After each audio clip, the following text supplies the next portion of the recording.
Hello and welcome back to the Relationship Rescue Summit. I am very pleased today that our guest is Denise Fitzpatrick, and she is a licensed mental health counselor and a marriage and relationship coach for women and couples.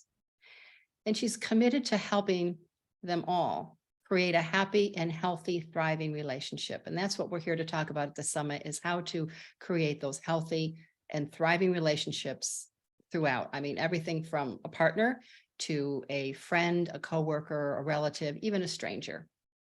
She has a quote that I take it kind of personal to me in my life experience, but I'm going to share this quote, and then I'd love to have Denise share and tell us about her story.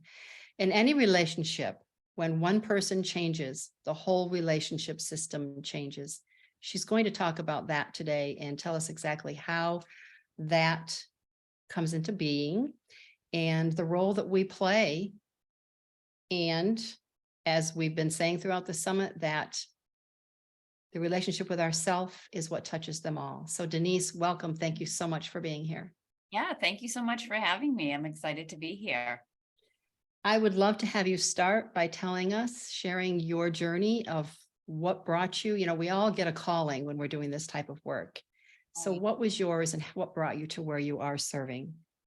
Yeah, and then if you want, I can also touch on that quote you just shared. Please. So, okay, so yes, so my career started as a therapist. I always knew I wanted to be one. I'm not entirely sure why. I certainly knew that I was different from my family in that I always had a curiosity about sort of the inner workings, right? The emotional parts of ourselves, which was not super welcome in my family, but nevertheless, I was really into exploring and learning more about that. So I did have this sense that I wanted to be a therapist at a very young age. So I went in, did my degree there. I got my license as a therapist.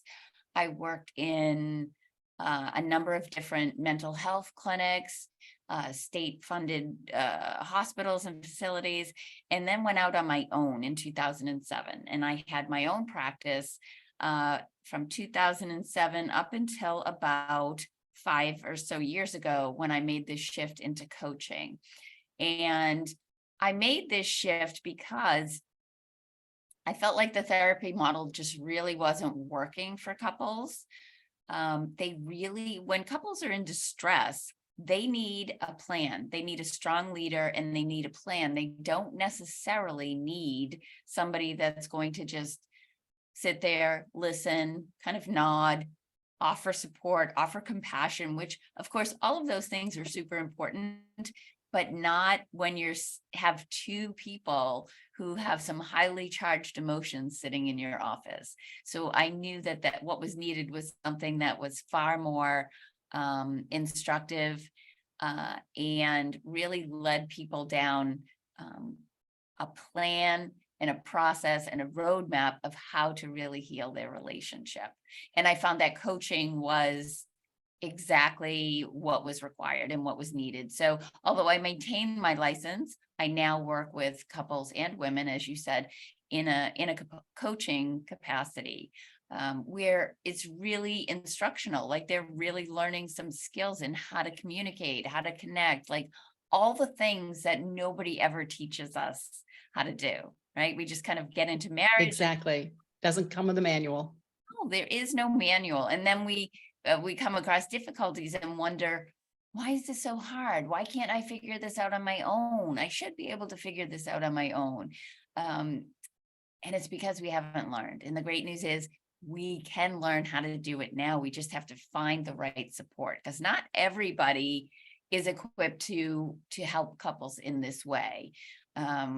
I actually did years of specialized training in couples work because I knew as a therapist, helping people individually was a very different skill set than working with couples. So, I'll say, just if anybody's listening to this and considering in their mind, like, I need to get help for our relationship, make sure you do your homework in terms of who you hire to help you with that. It really needs to be somebody that is trained and has a lot of experience in working with couples. There's a point that I want to ask you, and because I've seen more in your history and your bio, that I also, in my mind, I feel it's also important to have someone that understands what you're going through, that maybe not have just had experience with certifications, but also life experience. Can you tell us a little bit about your feelings on that?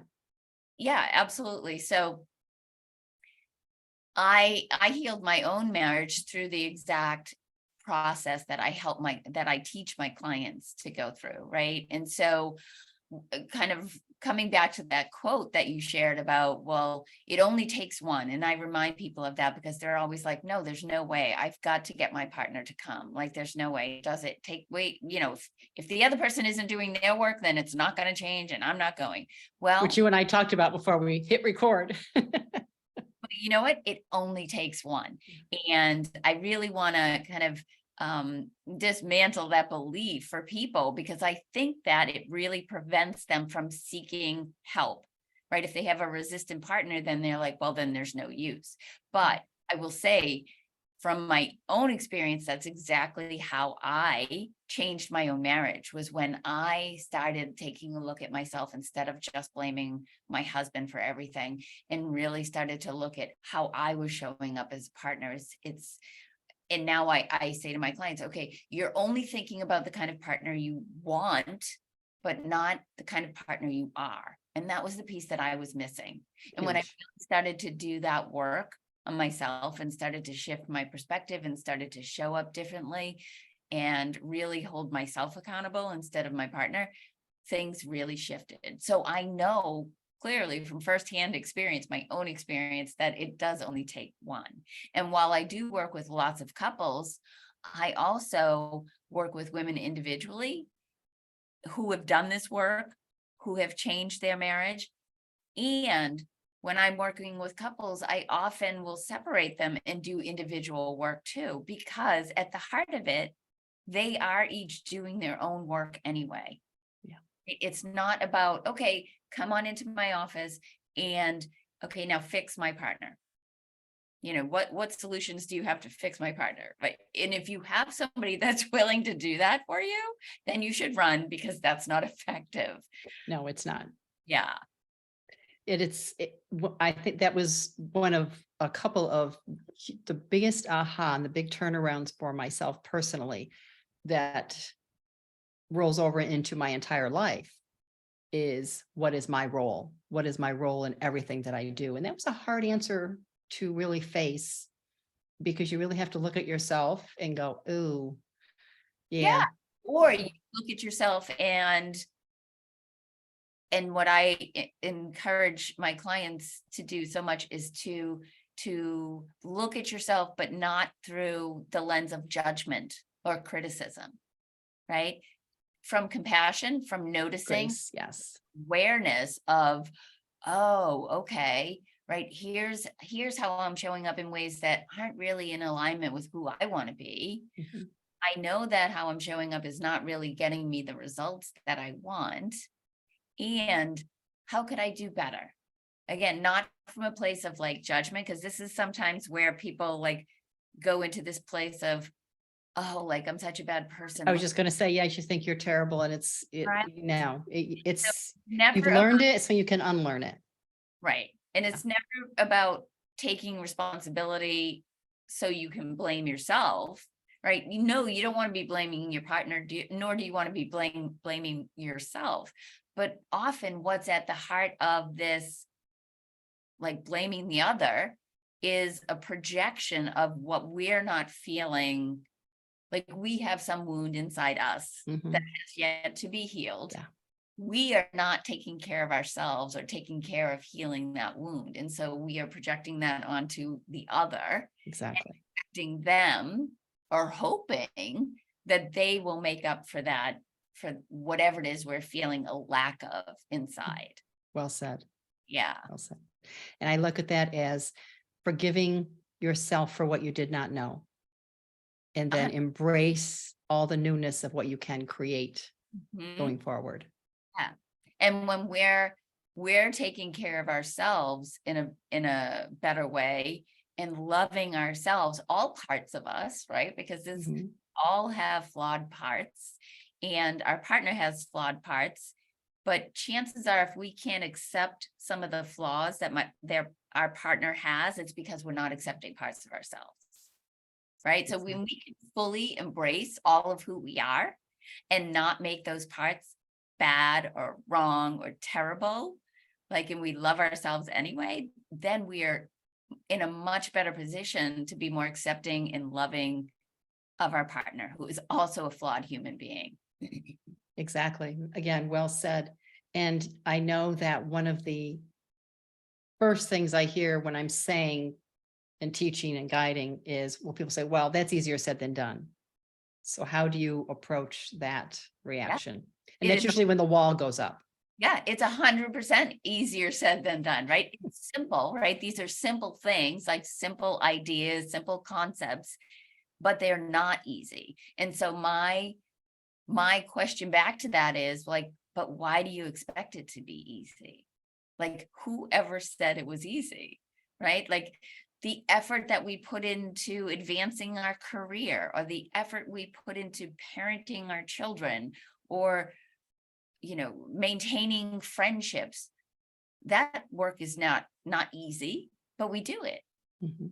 Right. And so I think sometimes when it comes to marriage, there's this myth that it should be easy. Right. And when we come into some difficult times, there's this idea that, well, it shouldn't be this way, it shouldn't be this hard. Well, who says? So the idea is like, hard work is not a bad thing if it leads to the outcome that you want, right? We get Mhm. into trouble when we stop working on it. That's why it becomes so hard.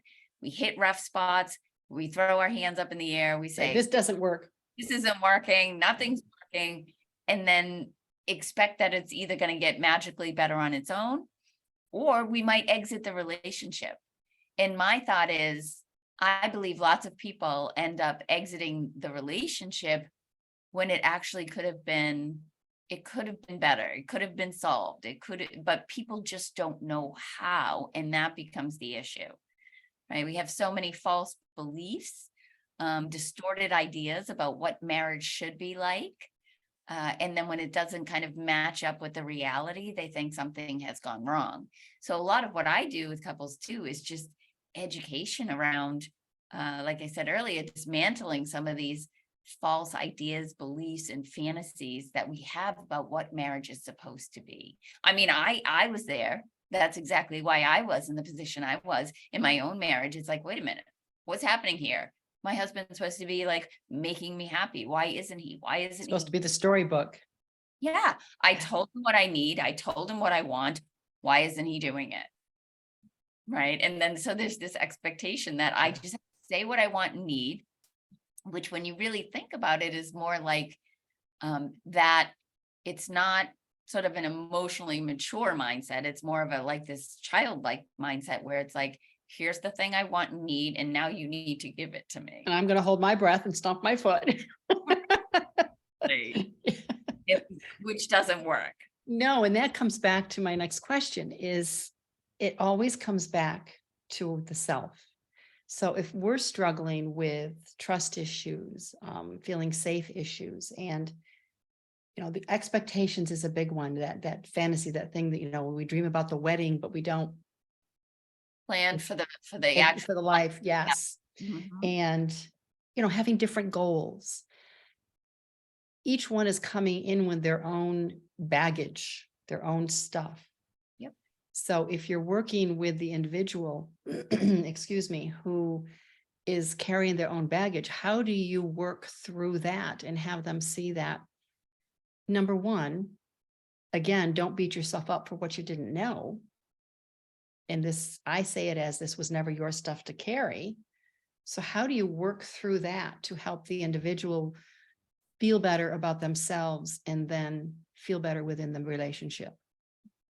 Well, that's the stuff that I start with right away. And I will even when I'm on a call with somebody to figure out whether or not it's a good fit for us to work together, I'm already laying the foundation for the people that are presenting on the call, potential clients. I'm already laying the foundation that this work is about owning your part, taking responsibility, reconnecting to yourself, strengthening that relationship first, so that I don't bring people in under some kind of false pretense thinking like, oh yeah, sure, come over here, and then I'm going to help you change your partner. So I'm laying this foundation from the start. So it has to also be a person that's achieved a certain level of emotional maturity, who is willing to do that work, right? So perhaps this is somebody that maybe has been in therapy before, or has done some of their own personal development and growth work. Like they're no stranger to that kind of thing. So they are willing and open to look at themselves. And I do have to emphasize the point that, okay, it's not about judgment, and you need to, have grace for yourself and compassion and love yourself, because that is even a bigger part of the work, is not just taking the responsibility, but loving all parts of yourself. Yeah. So I do bring people in who are already clear that this work is going to be about helping you both as individuals, so that they know exactly what they're coming into. How do you find that when you're doing that work? Because again, the self, and we're talking specifically partner relationship today, but that same stuff carries over into every relationship, whether it be with children, friends, relatives, coworkers. How do you find that doing the work? How do they find, they must find eventually that it is affecting and helping to support all their other relationships. How does that weave in and out of how you're working with them? Well, I think a great example of that would just even be my own transformation. So I can just Tell share. us. Share. I started doing this work for myself, and I was changing the way that I was showing up with my husband. And that was like controlling my own reactivity. He would do something or say something or not say something, and I would just fly off the handle. I'd come at him, I'd blame him, all the things. And what I found when I really started to shift, and I felt like, wow, I really have a handle on controlling my emotions, being intentional about what I want to say, thinking things through, like witnessing my thoughts, witnessing myself so that I can choose differently. I started to be a much better parent to my children. Right. So parenting is one of the hardest jobs ever. I think everybody will attest to that. And so we have lots of moments where we probably don't feel good about how we show up with our kids. And I definitely had those moments. And I felt that that really changed how I showed up with them. I really started to make a huge effort to control my reactivity with my kids and just be so grounded in whatever was coming my way. And I had a lot of challenges with my older son, who has ADHD, and he got into some trouble in high school. And thank God I had done the work, because I was really proud of myself for how steady I stayed during all of these difficulties, right? I could have laid into him. I could have lost my mind. It could have been a disaster. And what he needed most from us was to be strong and to be steady. And I was able to be that because I had done this work.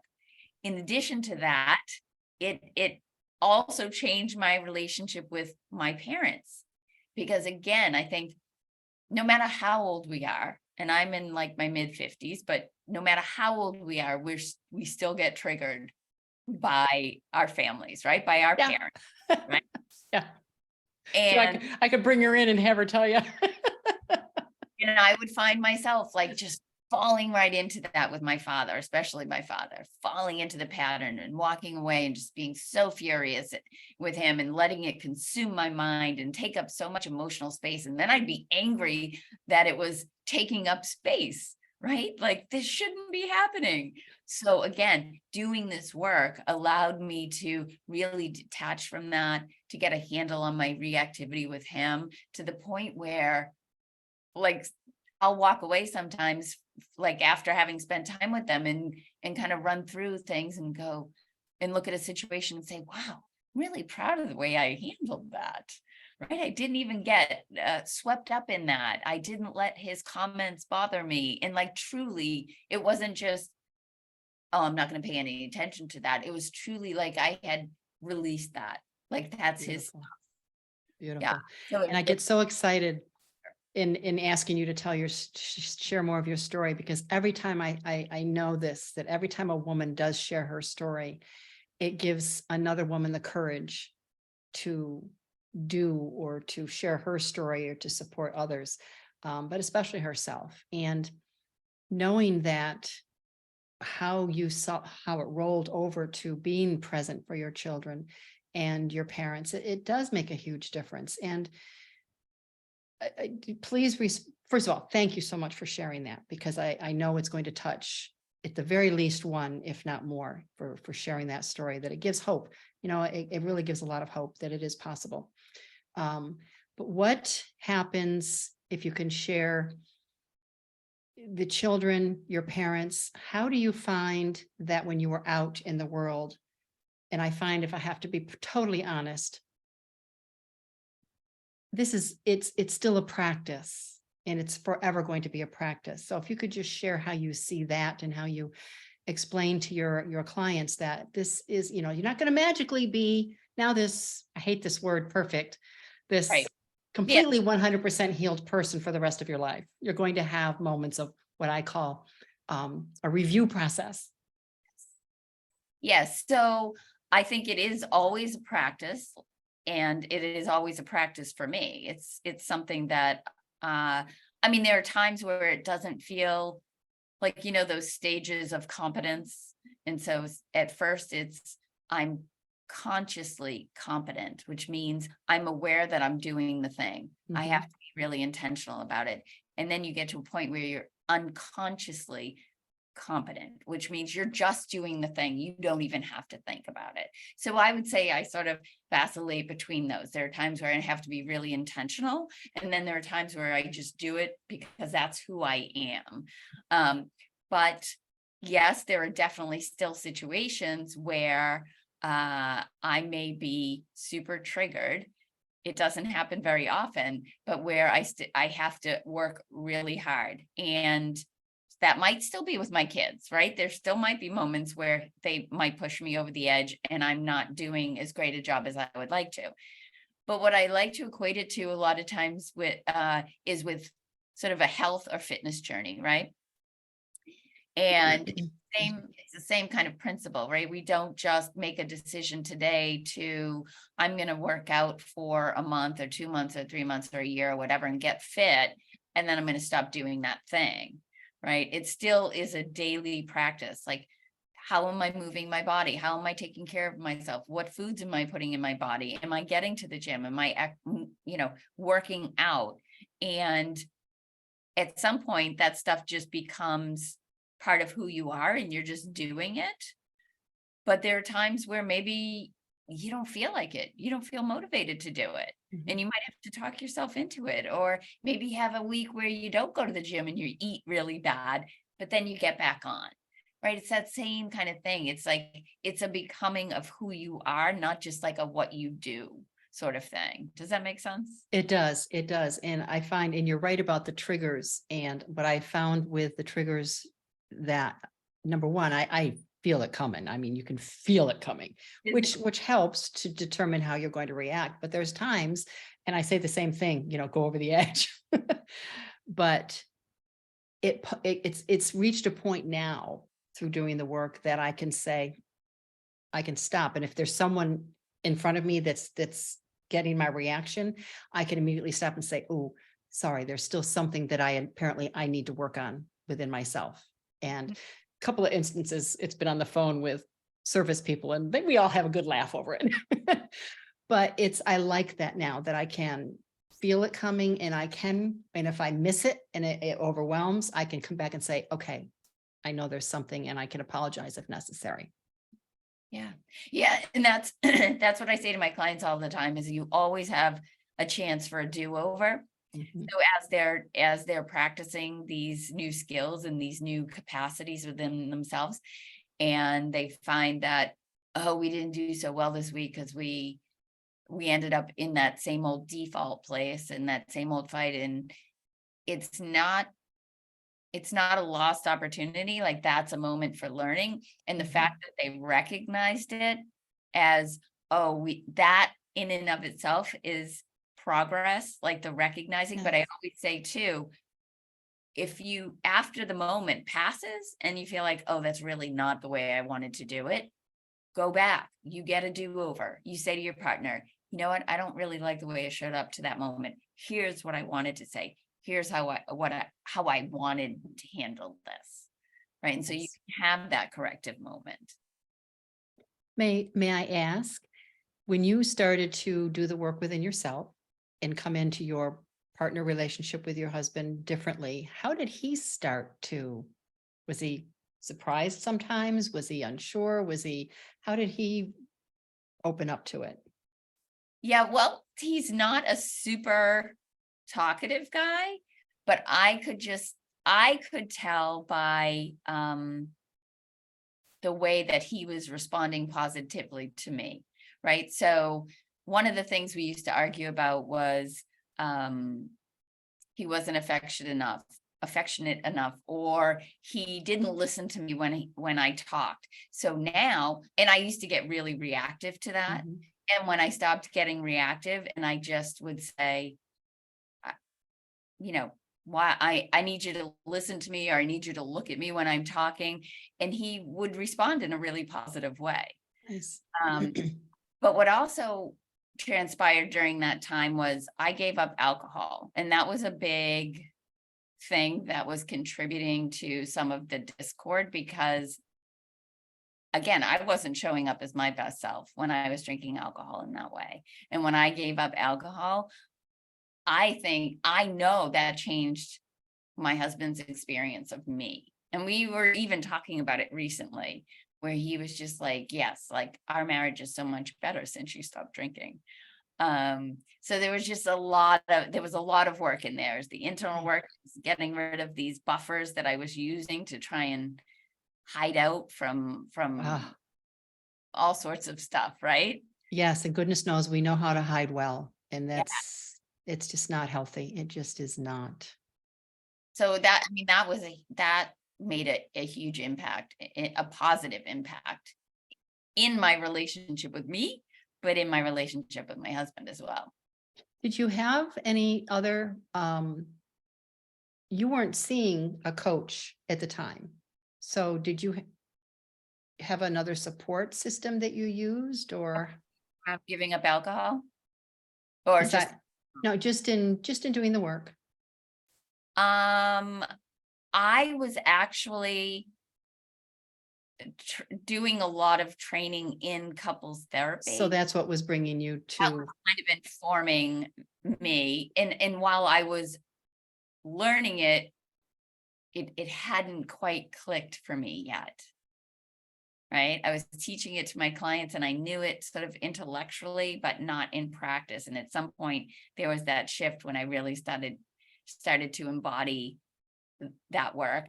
And then Mhm. I got involved in some coaching programs. And even though it was a coaching program to help me um, create my coaching practice, Mhm. there was a lot of personal growth work that Yeah. came from these coaching experiences, which also was huge in my transformation. I can so relate to that in what you're saying, because I was teaching and going through my own turmoil and realized, well, okay, if it works for my clients, then it must probably will work for me. So yes, and you do, once you embrace it and look at it from within yourself, it's a whole different world that opens up. And the reason I ask about the support, because there are those that will, not everyone is ready to work with a coach. I get that. I so get that. But it's important to have some type of support system. But I would also encourage that even coaches work with coaches. Yes. And there's nothing wrong with either going to therapy, working with a coach, but having that person who, as I said, who's been where you are, makes such a difference. And I did not have that. And as I said to you before we hit record, it would have been nice if I'd had you back then.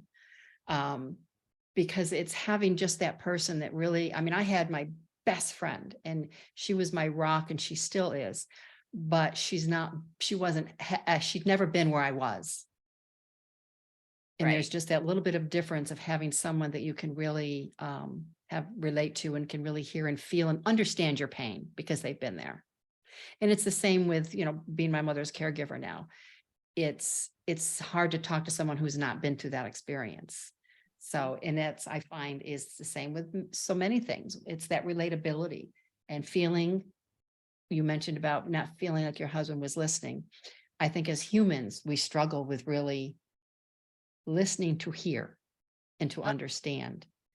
And that becomes even more important when you're in front of someone like you who does, it actually is hearing. It's actually hearing because you've been there, you know what it's like. Yeah. And that's one of the skills. I mean, it's again, that's something that sounds so simple, like listening, but in a couple that's highly charged and have been stuck in these same repeating patterns for so many years, that's actually the first thing that's gone. People stop listening to each other. They're not understanding each other. They're not seeing it through the other person's eyes. They're only seeing it through their own eyes, and it becomes this fight to be right. Hmm. And so listening is one of the most important skills that couples have to really get back to, because listening means really putting your own agenda aside and really focusing in on the other person and trying to really understand them. And of course, that's something that we can take out into the world, because as a whole, listening to hear has really become a endangered process. Yes.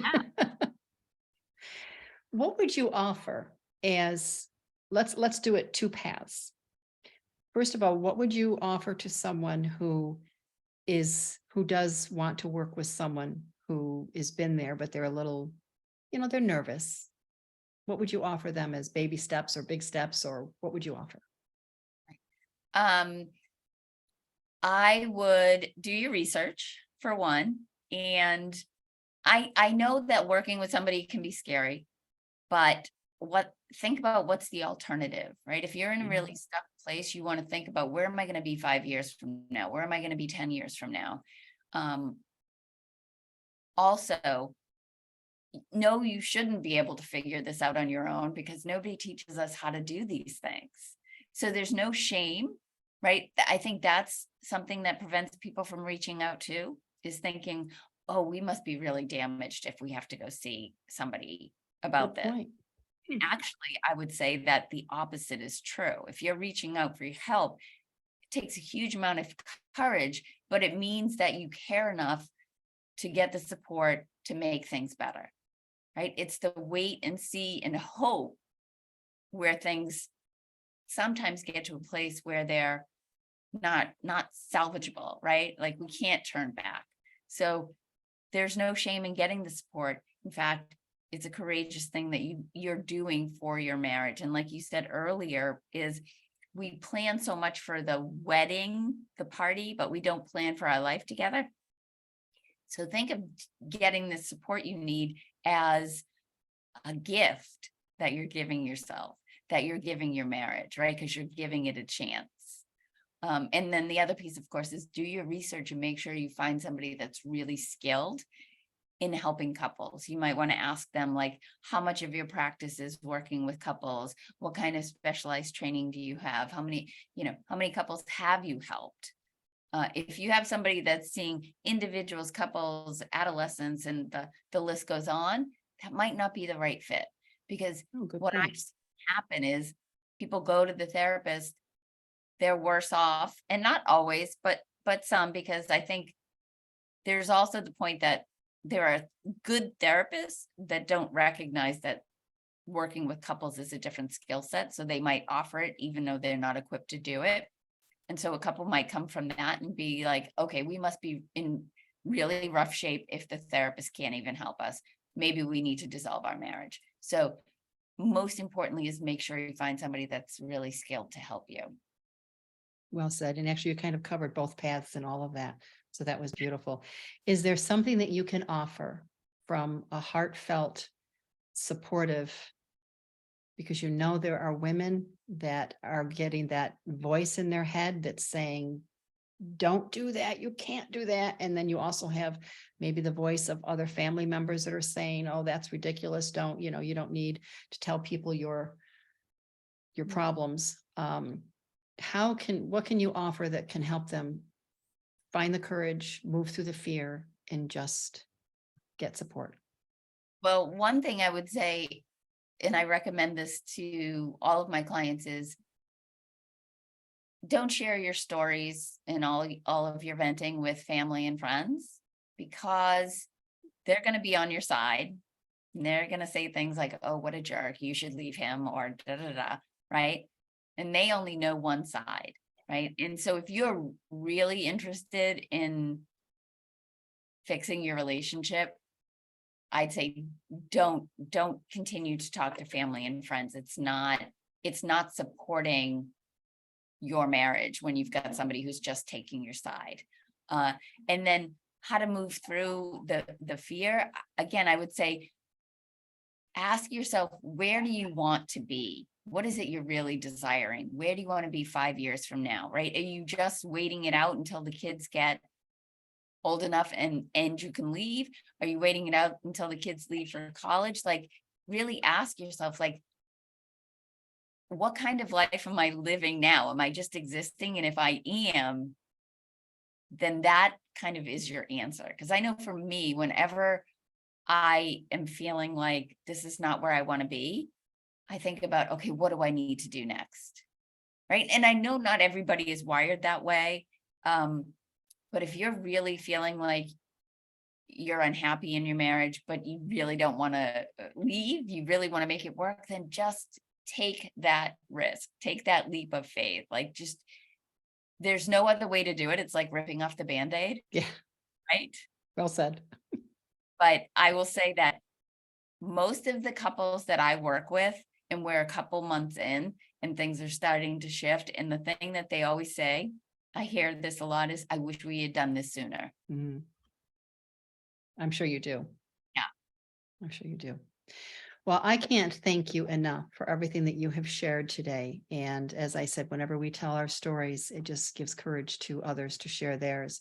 So thank you, Denise, so much for everything that you shared, and Denise's information. And I'm sure she'll be offering a little free something. We'll have that all available. We do have that all available to everyone to participate, and her contact information, her web link, and all her information will be available as well.